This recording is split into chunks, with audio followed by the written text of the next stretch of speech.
like women fall into two camps. They're either like so overwhelmed, they don't know where to turn to next, and they just like freeze up, or they don't have enough on their plate and they're slightly bored. And either one of those can lead to a slump and a funk.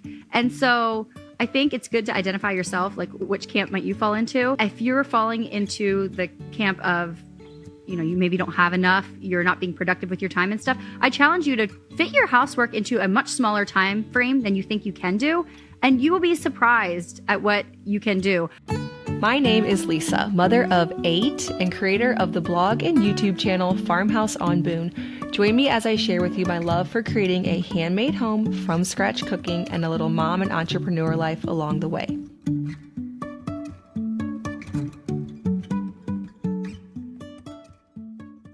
Welcome back to the Simple Farmhouse Life podcast.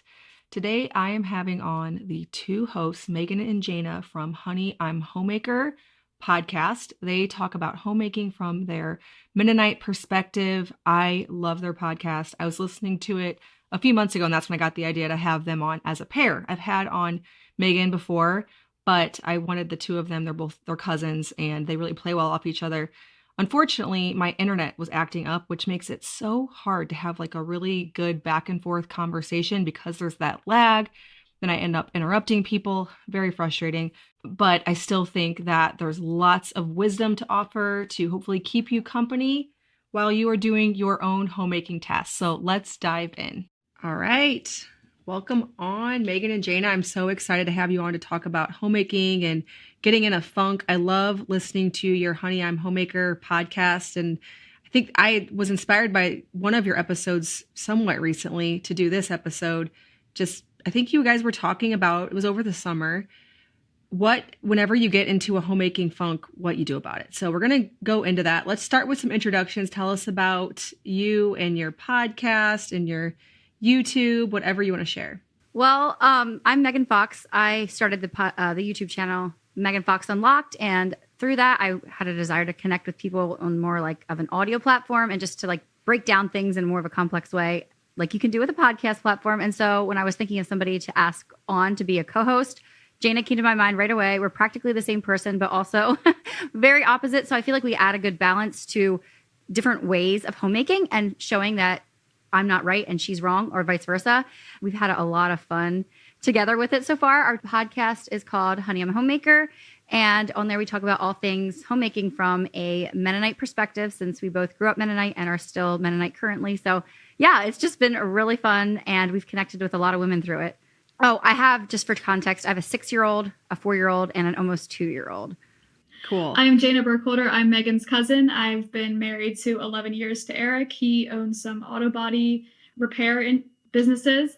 I have 2 kids, a almost 8-year-old and an almost 6-year-old, one in 2nd grade, and Finley is in kindergarten part-time. So I'm new to this whole school thing, and both my kids being in school now, just trying to figure out how that all looks for me and how that impacts my homemaking and everything. I'm enjoying a lot of the alone time, but it is definitely a learning curve to learn how to fill my time with good things. Yeah. So this is kind of fun because we all have a little bit of different perspectives here, because I have 8 kids. I'm a homeschooler, so they're home with me all the time. And then, we all run businesses. Some have, all different perspectives here. So I think that's a nice balance. So tell us first, how you mentioned that you're raised Mennonite. How has that impacted your homemaking? That's a loaded question. So I think it's impacted my homemaking because we were taught like gender roles, whether, you think that's a bad thing or a good thing. That's how we were raised, that the woman's responsibility is the home. So I always grew up knowing that someday I wanted to be a wife and a mother, and that the dishes were going to be my job, the laundry is my job. So I just come from that background of really core values of homemaking, and I saw my mom do it for years. And yeah, it's definitely influenced how I raise my family and how I care for my home. Yeah. And I would say that just the camaraderie and the companionship that is living in a Mennonite area with so many other Mennonite women that we're homemaking from the age of like 20, 21, typically it's not like a role of any kind, but we often get married younger. And while we might still keep a job outside the home until, we have a couple kids, homemaking is kind of just something that we all kind of know we'll grow up and do someday. Not that it's our only option, but it's something I think we've seen modeled joyfully in our mothers. And so it's something we want to give to our children too. And so while I didn't always have all this excitement for being a mom, it scared me. It looked boring in some aspects sometimes.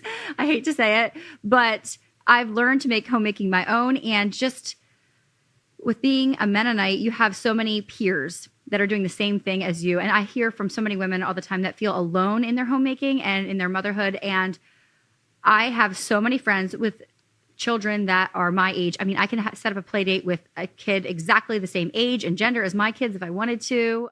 And that can sometimes come with challenges too of balancing life out and, you know, how much are you at home? How much are you away and all of that. But yeah, I would say being raised Mennonite, you're not lonely in your homemaking calling in any way. And there's always somebody who has like some experience or some perspective or has been there already. And you can get firsthand knowledge from them and not be just like WebMDing everything or, you know, finding information on Facebook and stuff like that. So I really appreciated the whole community that is, you know, Mennonite homemaking.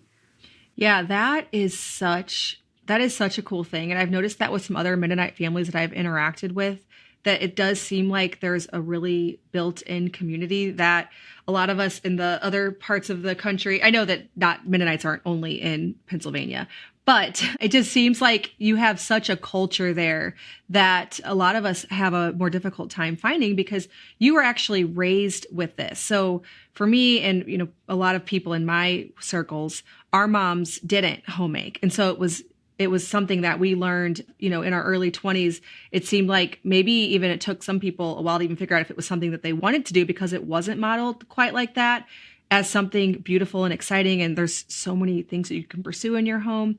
So I think that that's a really cool thing that you're actually coming into it for the most part, thinking that it's going to be something that you want to do, not just something that you have to do, which I think a lot of us kind of think like, you know, all of these things that we have to do in our home are things that we have to do. Yeah. I mean, you definitely don't have to. I mean, it is a choice, but I think it's a really good one. And I think like, yeah, with raising our kids and stuff, it's a very valuable experience to have their mom at home and learn alongside. Not the only option, of course, but I think it's a good one. Yeah, it's all I've ever wanted to do ever since I was little. I knew that's what I wanted to do. Being a homemaker and a mom was always my dream. She wanted all the babies right away. Give them to her. I did. Yeah. Yeah. You sound like one of my daughters. Like she's wants to have all the babies, you know, wants to get married young and have all the babies. So we'll see how that pans out for her.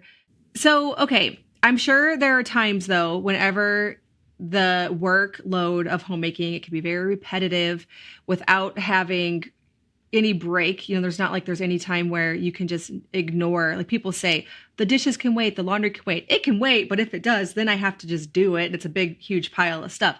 So let's talk a little bit about that. Like whenever homemaking starts to feel too mundane, what are some of the ways that you combat that? It's a good question. It really is. Jayna, do you have any insightful thoughts? Well, I guess after I had my second child, I stopped. I used to work one day a week outside the home. And then after I had Finley, that wasn't really an option anymore.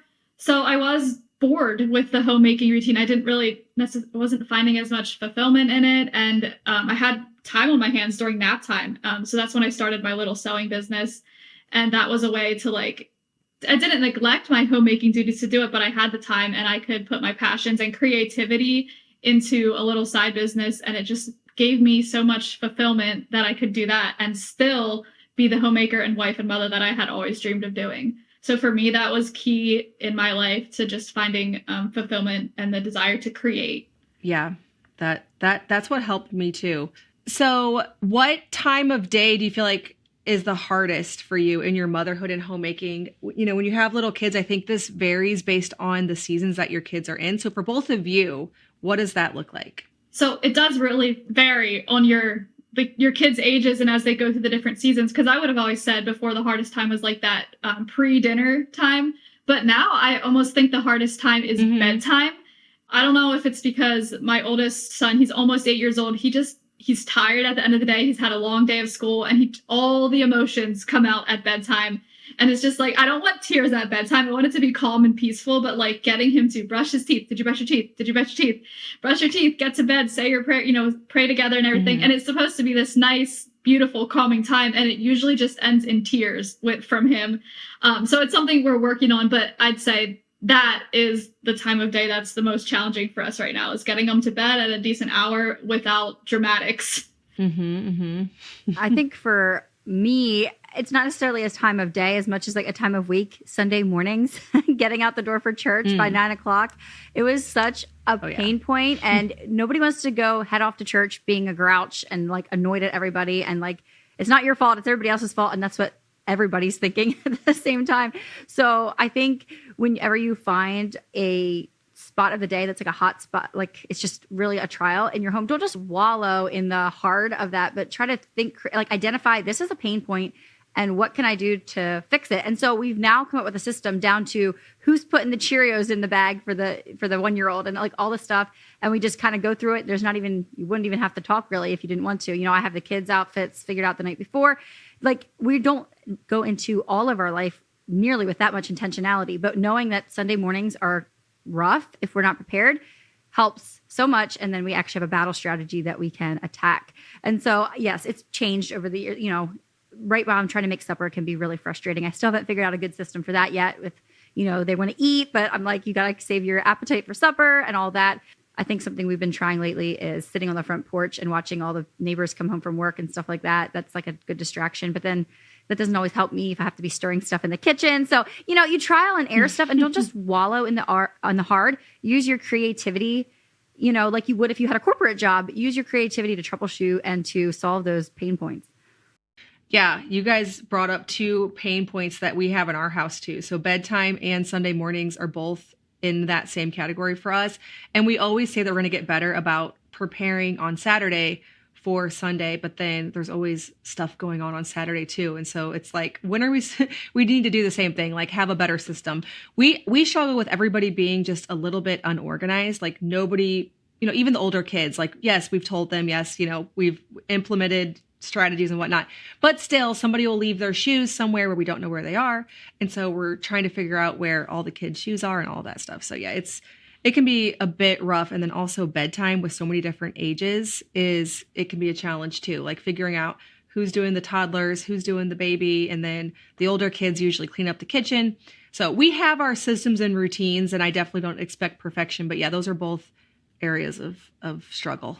As soon as you said shoes, I think all women, mothers, spirits united in terror. That feeling of, where's your Sunday shoes? Because you have one option. We've got to find those shoes. Oh man. Uh-huh. Absolutely. And I can't even imagine combing hair into there. I have boys, so I don't even have to deal with the hair. Yeah, I don't really, because my oldest 2 are girls, and so they can handle their own hair at this point. They're almost 15 and 13. But still, like even the boys, they can look very disheveled because they come down in an outfit that they think's appropriate for church, but it almost never is. And then we also struggle a bit with, the kids put away the laundry, which is great, but then also somebody might not notice the size and think, oh, that's so-and-so's jeans. And then you can't find so-and-so's jeans and, all that good stuff. So it can all be a challenge. I guess the key is not expecting perfection with it, And that's why the Lord gives us usually only 1 or 2 at a time, so we can like build and add to the chaos. Yeah. I can't imagine just going straight to 8 children right now. Like I would not know what to do. No, absolutely not. Yeah, that's totally right.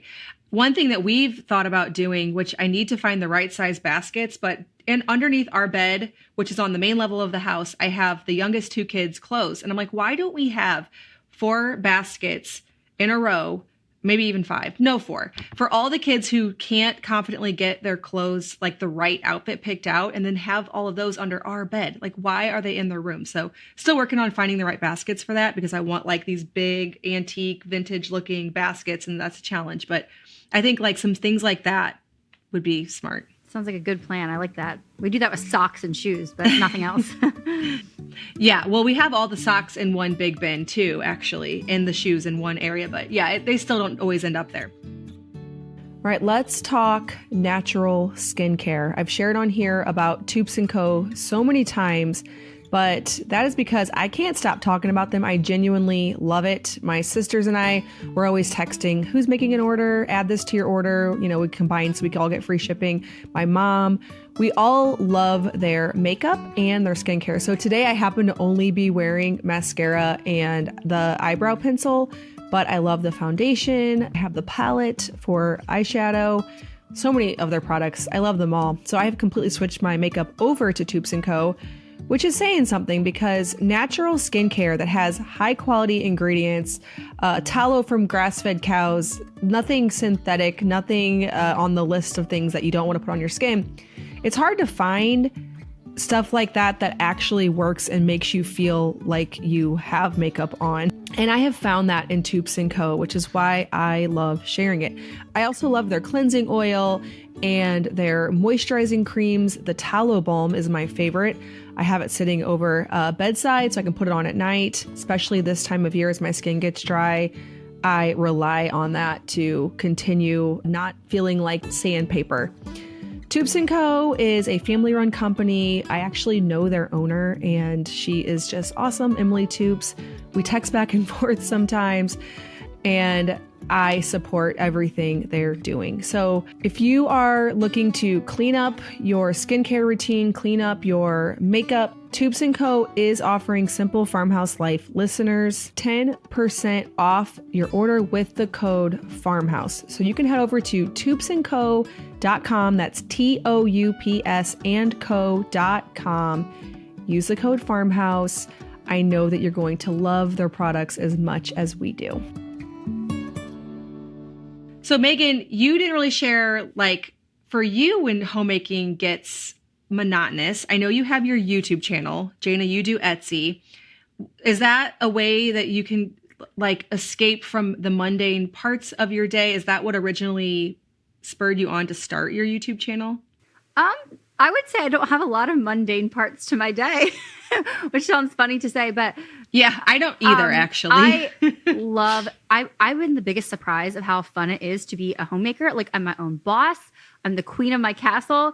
If I don't like something, I don't have to, like, ask permission. I can try new things. It's just, I love it. I would did not expect that when I started out as a mom. And I think for me, something that I feel like women fall into two camps. They're either, like, so overwhelmed, they don't know where to turn to next, and they just, like, freeze up, or they don't have enough on their plate and they're slightly bored. And either one of those can lead to a slump and a funk.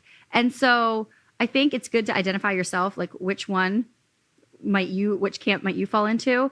And if you're falling into the camp of, you know, you maybe don't have enough, you're not being productive with your time and stuff, I challenge you to fit your housework into a much smaller time frame than you think you can do, and you will be surprised at what you can do. I do my mundane housework, I would say, from 9 to 11:30 most days. Like, that's just doing, like, the laundry, the tidying up, the cleaning, maybe organizing a drawer, changing the sheets here, whatever the tasks are for the day, you know, maybe even something in the crock pot, maybe. Exactly. Get something out of the freezer, all that stuff. Maybe that day the project I want to work on is cleaning out the van quick or something like that. And then we go do things. We go on walks. I play with the boys while my daughter is in school. It's just the boys at home. And yeah, I feel like I teach through doing that. I'm modeling to my son that we work before play, and it's necessary. You know, they help as well. You clean the powder room, things like that. But then we go reward ourselves. We do the more fun things, like maybe decorate the front porch or go to the produce stand for something like homemade bread for supper or things like that. And we get out of the house or we go out in the backyard, something like that, to reward ourselves. You know, we did our housework. And so I could make that take all day. Like, I really could. And maybe my homemaking is not up to par with maybe the model Mennonite homemaker, you know, or whatever. But I don't find that I fall into a slump too much because I'm not doing the mundane. I'm whipping through it, you know. I'm getting the cleaning done, and I don't have one cleaning day where I'm cleaning for 8 hours straight. I'm just constantly doing stuff in that morning section, you know, because the afternoon section I don't have. I'm a YouTuber, and that's what I'm doing, YouTube stuff. And I think, just challenge yourself to, do you really need to take all day to do those 3 tasks? Maybe if you had something else on your calendar, you'd show yourself how productive you could be. Oh, I 100% agree with that. It is so true. There's that saying that the work expands to fill the time. It is so true, just because of all the things that I try to fit into my day and actually am pretty much able to do so. I think back to how I used to take all day to do something. I'm like, that did not take that much time. Why did I, if you have to get it done in a certain amount of time and you have your day structured in that way, then you will. So for both of you, how do you structure your day in the current season that you're in? Like, do you make a to-do list? Do you have a schedule, a calendar with all of the tasks that you have? How do you make that all work? You won't find me writing a list. Yeah, I'm not a list girl. And Okay. we were talking about it earlier. I don't know if that means like I'm completely just disorganized, or if I'm so organized that my brain is just effective at, having Right. everything all come together without external lists.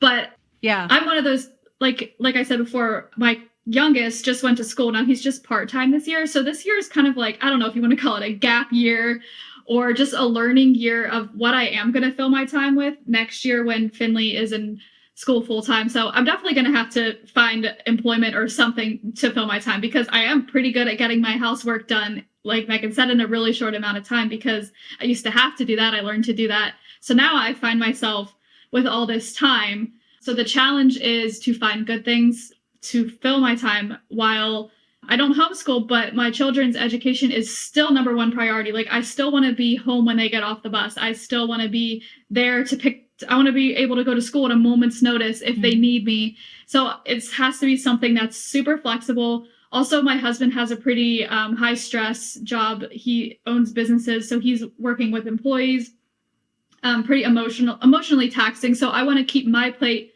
relatively empty to be there to support him. And also I do all, to do the housework and do most of the things with the kids' school and stuff. So I'm not sure how that's all going to look in the future, but I'm really excited to find something that just fits perfectly into that space and whatever God has for me. But we're still figuring that out. Yeah. For me, I do have a little more structure in my day.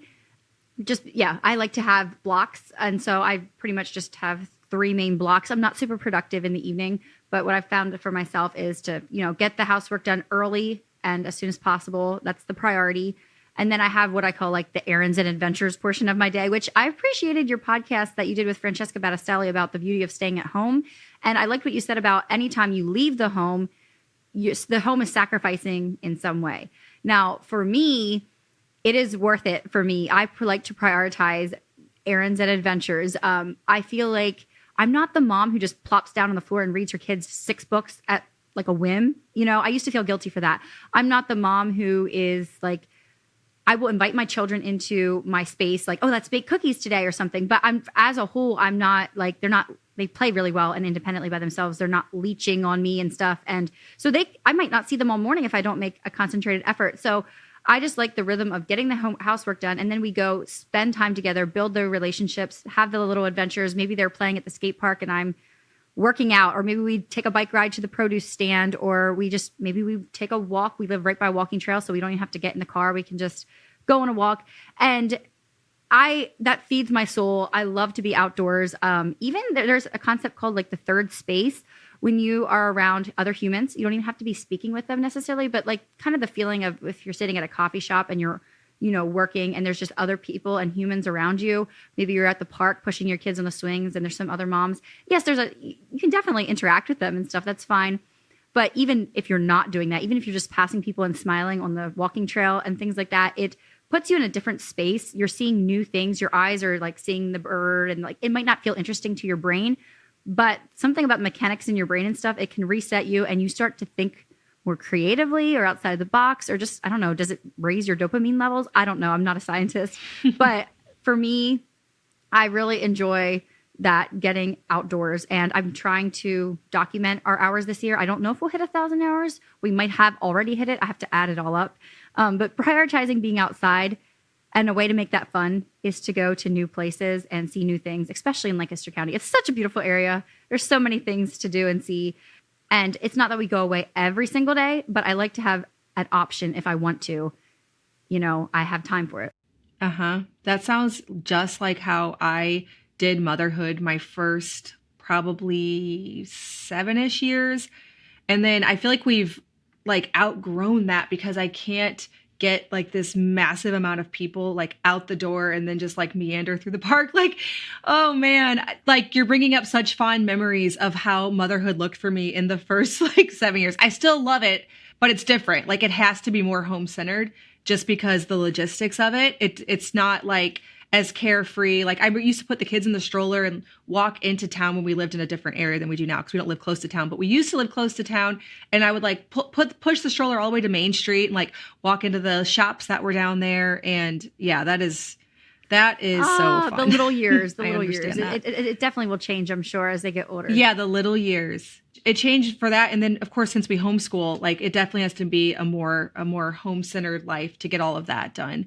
So when the kids are around, you say that you get a lot of your work done in the first couple hours of the day and you go out and do these adventures, which sounds amazing, good educational experience for the little kids.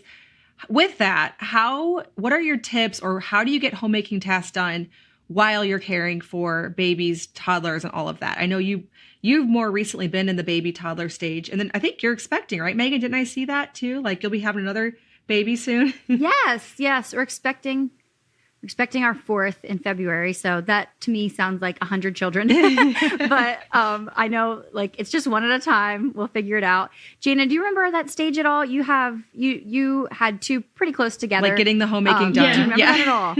Oh, I remember it. Yeah, I had two boys, but they were very close together.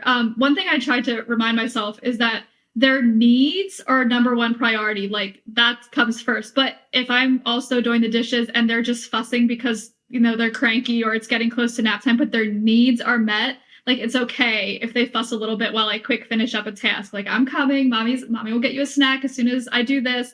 Like it's okay if they fuss and cry a little bit. And if they're bored, it's good for them to be bored. They'll learn to entertain themselves. But just to remember that needs are needs, and those need to be taken care of immediately. But anything else, it can wait a little bit. Mm-hmm. Yeah, absolutely. I find that containment, like when I have little kids, right now I don't have any crawlers. I have a one that's almost 2, and then I have the one that's 2 months old. So no crawlers, which those are the ones that, you have to like watch it every second. They can't escape throughout the house. And I just will put up a baby gate or something in the room where I'm doing my thing that I'm doing. And that helps. As long as I have them contained, maybe give them like one drawer in the kitchen or wherever you're doing the task that they can get into, that they think they can't, right? Like they have to think they're getting into something. That really helps me. I try to get my work done. Some people do like the opposite approach. Like a lot of husbands do this, right? Like if they're in charge of the kids for the day, they'll play all day and then put the kids to bed and then do the housework. Whereas like my goal is to get it done while they're awake so that I can use like bedtime for other things, right? Yep. Yes. Mm-hmm. I never understood the whole like put the kids down for naps and then get the work done. I'm like, that's like your time. Work on your side hustle or read a book or sit on the porch like Jayna does. Like enjoy that. Cause also there is great, not just selfishly, but there is great value in your kids seeing you do the things. And that's how they're learning. You might not realize, like you might not be talking through every single thing you're doing, but they see how to do it. They're watching and you're just modeling how to do life skills. And so I think you actually, not saying it's wrong, but you might be robbing your children from some education, like home ec education, that when you're doing it around your children. Mm-hmm. And the one tip would be if you're pregnant with your first, praise God, you can start from scratch. You can teach them, like, you don't come the minute they start fussing if they're safe. And, you can teach them, starting from the ground up. And I feel like that's what I did somehow. I don't know. I must have heard that advice somewhere. And then the oldest just teaches the second one. They play together. And that first one is so crucial. And so I've never had clingy children, not saying that, this fourth one couldn't be that way. But I think something else that I do since they do play so well, sometimes you can tell they need some extra attention. They're, teary or just more high maintenance.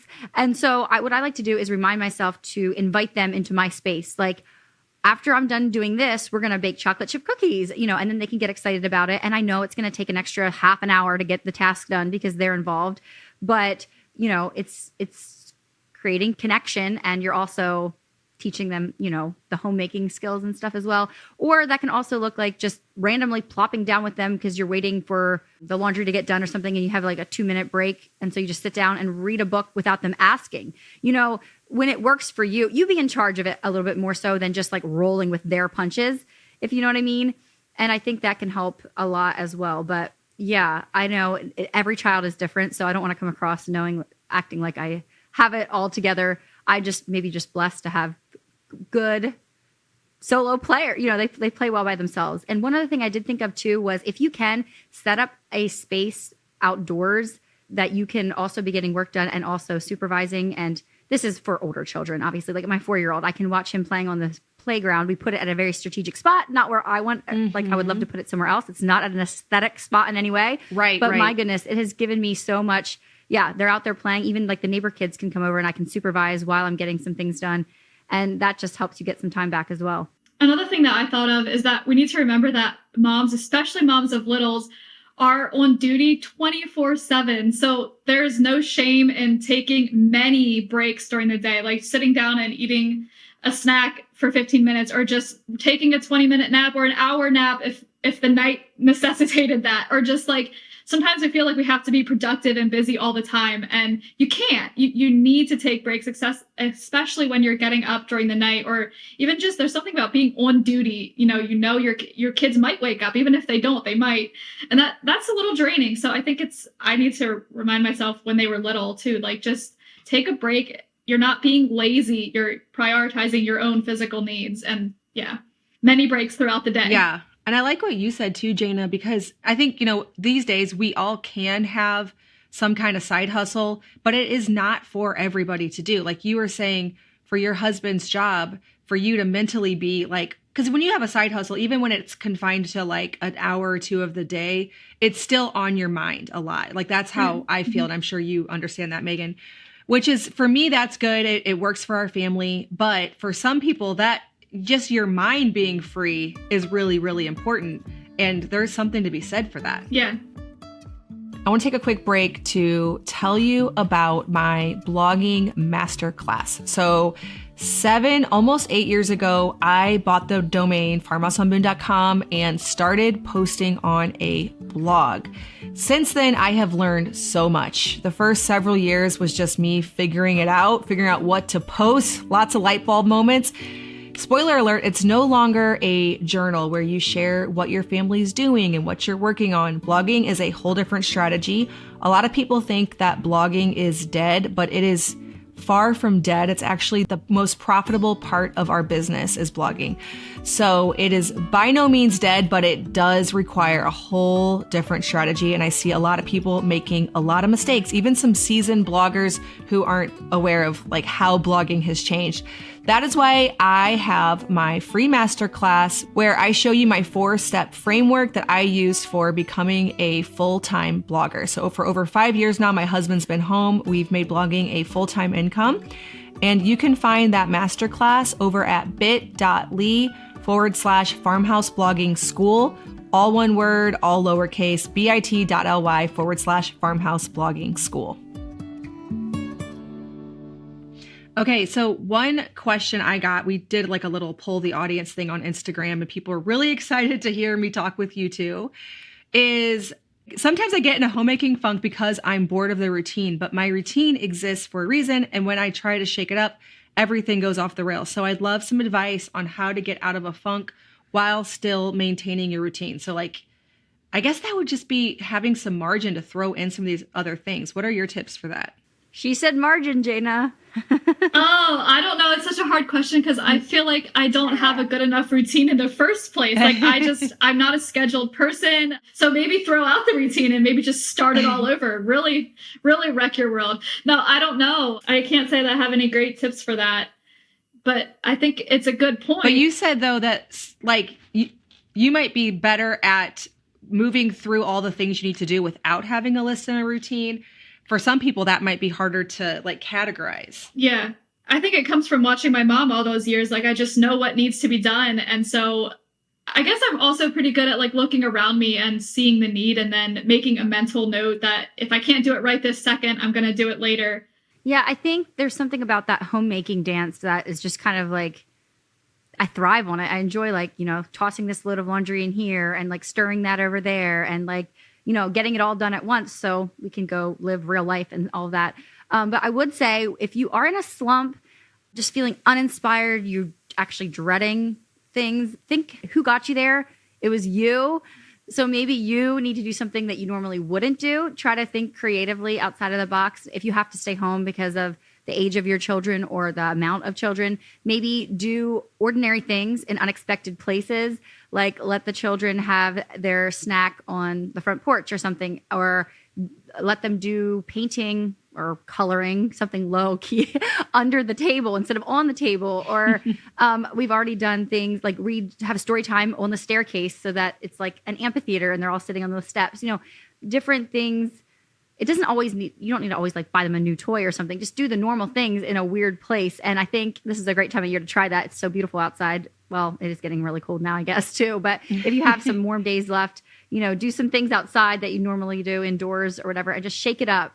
And then if you are able to get out of the home, do random things. Like maybe, I don't know, the other day I just had the urge to take my kids. I only needed 2 ingredients. And I was like, I would normally just suffer through until the grocery trip. But it was for something with other people and I committed and I needed to get it. And I was like, we should just go to like the fancy grocery store and like explore around and look at the Olive Bar and like all that kind of stuff, or go to a new park. Yeah, there's all kinds of things to shake it up by going to a new place or something too. But sometimes that just the mental idea of getting everybody in the vehicle and going is just too much. So yeah, I don't know. I would say think about you are the one that got you there. So maybe do something that you don't normally do. I don't know. Well, yeah, and it's going to look so different Maybe for all you just of need us. a girls' night. Yeah, girls' nights are always good. I actually get one of those weekly right now during like the school year because my kids go to an Awanas, and my sister and I we do 4 of her kids, 5 of mine, and we all get in my big van, and then we go to Awanas, and then me and my other sister and her meet up for sushi. And so it's like, yeah, that really does help. We look forward to that a ton. Yeah. But I think like what we're noticing is that we all 3 sort of have different priorities with what works for our families, what works for us. And so the way that we're going to get out of the slump is really going to all stem back to our priorities. Like yours, Megan, you keep saying like, get it all done quick so you can leave the house. Like that's what's going to get you to do it fast. And then Jayna's like, okay, make sure that you have these space, like, so that way your mind is like mentally free to be there for the kids when they come home from school and like have, a peaceful mind for your husband. And I'm like, okay, I got to fit it into these times so that I have time to homeschool the kids. And like, there's just going to be a different way that we're all going to do based on our priorities. Yes. And that's beautiful. I love that you acknowledge that. There you go. You're not wrong just because you're different than your sister or your friend. Yeah. And I will say too, some of these homemaking routines that we're talking about have actually been so therapeutic for me coming out of a stage of grief with having 2 miscarriages last year. Like I just found so much comfort in just like folding the laundry, doing the dishes. Like it can kind of, it can even chase away anxiety sometimes if I just like, I am here in my comfortable home. I'm doing the dishes. My children are playing in the background. We're safe. We're healthy. I've just found so much comfort in the mundane, and maybe that makes me a boring person. But yeah, I don't know. I don't think housework has to be mundane or daunting. And for me, it's just been a real sense of comfort lately. Yeah, absolutely. And that's it with our homes. Like they need to be a place that feels very comfortable and safe. So as far as like your routines, do each of you have routines, or is it just kind of like what needs to get done and how to move through the day and get that done? Yeah, I don't have like a set schedule or routine. I don't have a cleaning schedule. I clean every day. I just pick the dirtiest thing and clean it. I would probably spend, 30, 40 minutes every day just cleaning something. Try to stay on top of things. I watch the kitchen floor at least weekly. The bathrooms, I can't promise they get done weekly, but that would be the goal, that they get done almost every weekly. Megan, I know, does laundry every day. I do not. We have a little smaller family, so I feel, and my husband has uniforms, so that really helps keep the laundry down too. But I probably do laundry 4 times a week, so maybe like every other day. But I think for me, I love to stay on top of it. Like I don't like it to pile up too much. So I feel like I'm constantly doing laundry, but then it's nice to have a day or 2 a week where I don't do any. But never do I ever clean the whole house in one day. Right. No, me neither.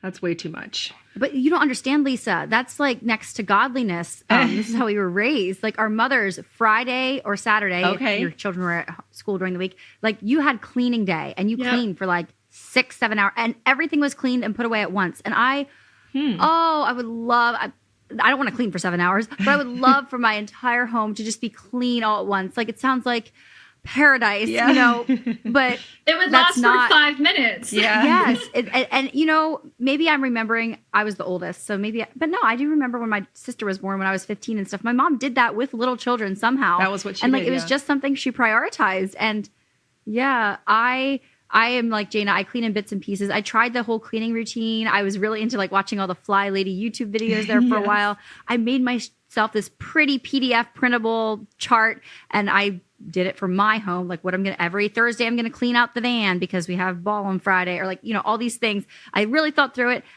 and I didn't want the chart to tell me what I had to clean that day. It's like, no, that's dirty. That's getting cleaned. And yeah, it just didn't work for me. But I think don't knock until you tried it. Like the other thing I thought I would hate is laundry every day. And I love it. So have fun, experiment. You're the queen of your castle. You can try different things out and sometimes just trying something new gets you out of the slump. I was excited for those that week and a half that the cleaning schedule worked. And it kind of made me look at my day a little differently. And then I realized, nope, I was smarter than the chart and I knew what to do. So yeah, I don't know. Just little shakeups like that can get you out of your rut. But then as Jayna said too, sometimes the rut is what brings you security and safety as well. So just knowing the balance of those two. Mm-hmm, mm-hmm. And I think sometimes we have to talk about the modern day person. We have to we're forced to bring this up every single time.